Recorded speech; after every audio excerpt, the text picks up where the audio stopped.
Muito provavelmente nós não teríamos mais histórias e temporadas da série do Cavaleiro dos Sete Reinos se não existisse uma coisinha chamada julgamento por combate.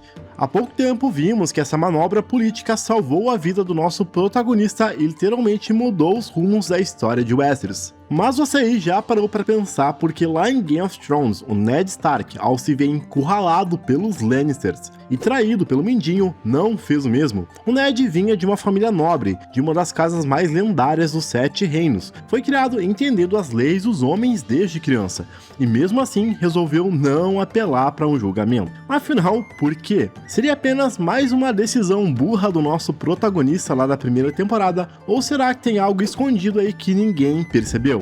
No vídeo de hoje, galera, vamos responder detalhadamente essa pergunta, porque ela esconde muito mais detalhes sobre a política e as leis de Westeros do que você imagina. Antes de tudo, já deixa seu like aí embaixo e também se considera se inscrever aqui no Voo Dragão, afinal, cada curtida e inscrição ajuda demais a gente. Combinado? Então, bora pro vídeo. Não é novidade para quem é fã de Game of Thrones que esse universo é cheio de leis bizarras. Uma delas, como a gente bem sabe, é o tal do julgamento por combate, no qual permite que um acusado por um crime, traição ou seja lá o que for, apele para um duelo ao invés de um tribunal. Essa tradição se baseia na crença milenar dos primeiros homens lá de Westeros, na qual, segundo ele, os deuses nunca deixariam um inocente ser condenado. E funciona literalmente assim. Aqui, quem decide a culpa ou inocência não são juízes, lordes ou reis, mas sim um duelo físico até a morte ou rendição. E as regras são bem claras. O acusado pode escolher vestir armadura e empunhar a espada para lutar por si mesmo, ou também pode escolher um campeão, ou seja, outro cavaleiro para representá-lo na arena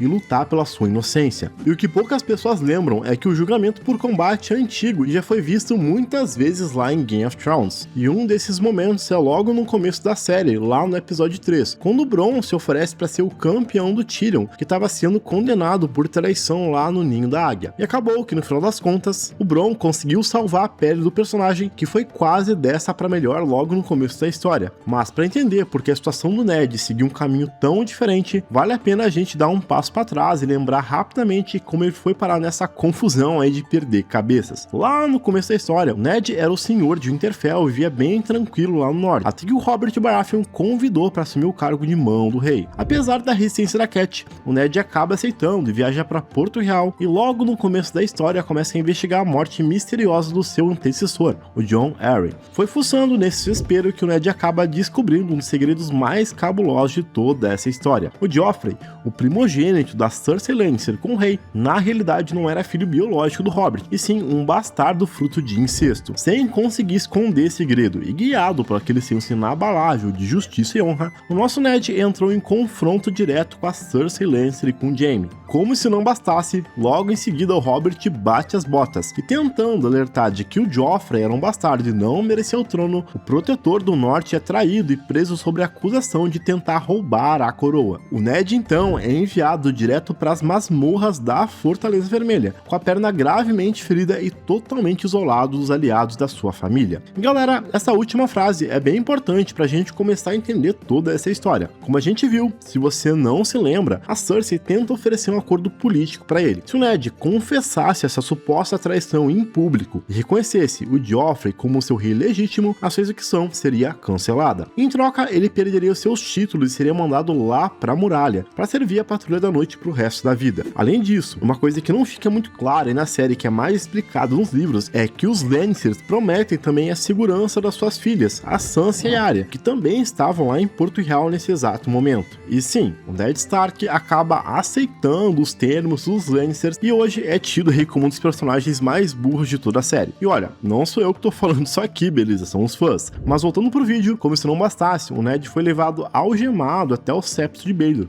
onde ele assumiu a culpa que não tinha para uma multidão de milhares de pessoas, e bem, aconteceu o que aconteceu. Mas parando para pensar, se ele sabia que era inocente e conhecia muito bem todos os direitos garantidos permitidos pelas leis de Westeros, porque diabos o Ned simplesmente não pediu um julgamento por combate aí? De maneira ou outra, o Ned sempre esteve condenado. Será que realmente foi uma grande burrice ele ter confiado tanto assim nos seus próprios inimigos? Olhando rápido assim, a resposta até parece fácil. Como senhor de Winterfell e um dos nobres mais importantes do reino, o Ned tinha todo o direito de exigir um julgamento por combate naquele momento. De fato, de acordo com as leis e as tradições, o pedido dele seria aceito da mesma hora, não importava quem tivesse sentado no trono. Mas a prática, como sempre em Game of Thrones, é bem diferente. E é aqui que moram os detalhes que pouca gente percebeu. Para começar, o Ned não estava sendo acusado de um crime qualquer. A sua acusação, na realidade, era a pior possível. Era alta traição direto contra a coroa e contra o novo rei, o Joffrey Baratheon. Lembrando aqui que um rei, de acordo com as tradições em Westeros, não é um mero político ou homem, e sim a representação divina na Terra, quase como um próprio deus. Logo, isso não era uma briga entre homens comuns, era sim um jogo político sujo e bem perigoso. Além da gravidade do suposto crime que o Ned estava sendo acusado, a gente precisa visualizar quem realmente mandava na capital naquele momento. Com a morte quase súbita do Hobbit, a casa Lannister simplesmente engoliu Porto Real por todos os lados. A Cersei controlava absolutamente tudo. Ela colocou guardas com as cores dos Lancers em cada porta do castelo. Os mantos dourados totalmente comprados, patrulhando as ruas fora, o conselho completamente nas mãos dela. O Ned estava preso em uma cela imunda, com a perna gravemente ferida após aquela luta com Jaime, isolado no meio de muitos inimigos. Ou seja, galera, a coisa realmente estava feia para ele. E agora vamos pensar mais fundo nessa história ainda. Imagine se o Ned realmente tivesse pedido um julgamento por combate. Nesse caso, os Lancers, representando a própria coroa, precisariam escolher o seu campeão para enfrentá-lo. E o candidato mais provável para lutar pelos Lancers seria ninguém menos que o Gregor Clegane,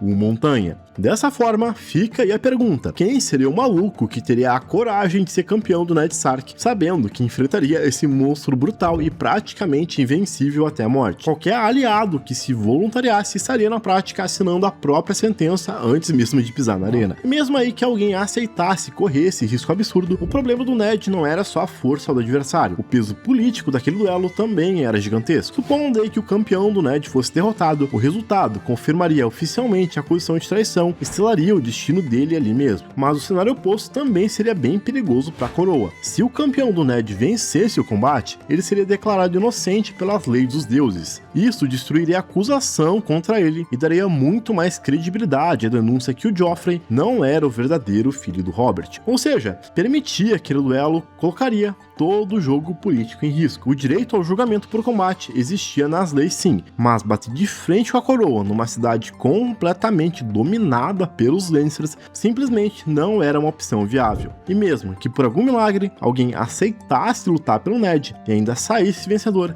existia um problema muito mais urgente. As vidas da Sansa e da Arya ainda estavam nas mãos da Cersei. E para entender melhor ainda toda essa situação, eu acho bem interessante, galera, a gente olhar também pelo lado dos Lannisters. Depois aí da morte do Robert, a grande prioridade da Cersei e da sua família era segurar o poder em Porto Real a todo custo. O reinado do Joffrey ainda era muito frágil e precisava ser aceito o mais rápido possível pelos outros senhores de Westeros. Dessa forma, a prisão do Ned era a peça que faltava para sustentar tudo isso. Como o Ned tinha o grande segredo do Joffrey nas suas mãos, a Cersei precisava acabar com essa ameaça o mais rápido possível. Por outro lado, executar o Ned Stark logo de cara podia transformá-lo no mártir, comprando uma briga gigantesca na mesma hora com o Norte e com todos os seus aliados. Por outro, permitir um julgamento por combate iria trazer uma incerteza absoluta para a coroa. Seria jogar toda a sorte e o futuro da casa Lannister em uma luta. Dessa forma, para Cersei e para Tywin, correr esse risco estava totalmente fora de cogitação.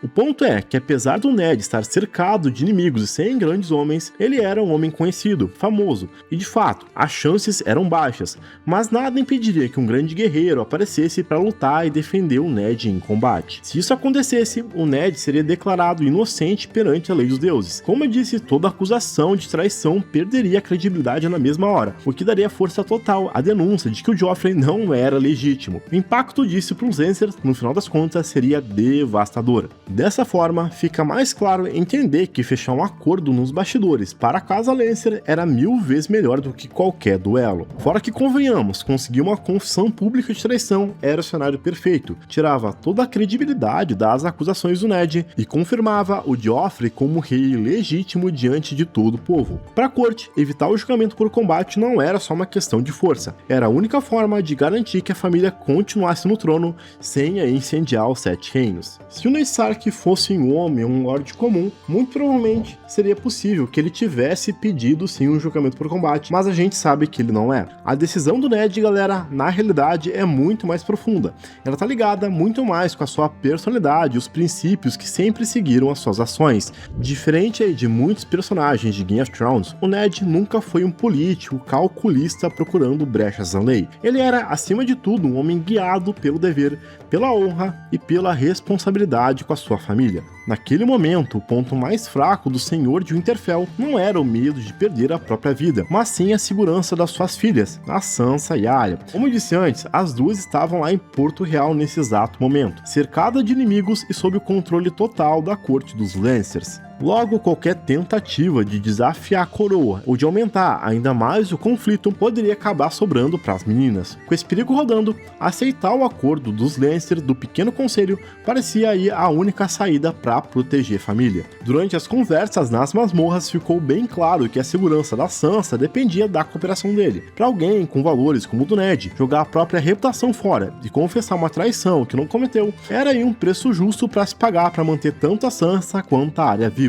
Fora que, né, galera, além de toda a pressão, a saúde física do Ned estava péssima e ele se via completamente isolado. O Ned estava com a perna gravemente ferida depois de lutar com o Jaime uns episódios antes, jogado numa cela escura, sem nenhum aliado de confiança na capital. Os seus guardas tinham sido massacrados, e aqueles que ele havia confiado, como Varys e o Mindinho, já tinham dado as costas. No final das contas, o Ned Stark não deixou de pedir um julgamento por combate, por ignorância ou por burrice. Ele conhecia as leis do Westeros, mas simplesmente estava preso em um jogo político, onde quase nenhuma opção era realmente segura. De outro lado, os Lancers controlavam Porto Real e não tinham interesse nenhum em permitir um duelo que pudesse colocar o poder deles em risco. Além disso, as vidas da Sansa e da Arya que estavam nas mãos dos inimigos dos Stark. Diante disso, o Ned, pessoal, tomou a única decisão que parecia capaz de proteger suas filhas: sacrificar a própria honra. E é justamente por isso que perguntas aparentemente simples como essa são tão interessantes no universo de Game of Thrones, porque quando a gente começa a olhar com mais atenção, percebe que as decisões dos personagens quase nunca são só sobre coragem ou covardia, envolvem política, poder, famílias e valores pessoais.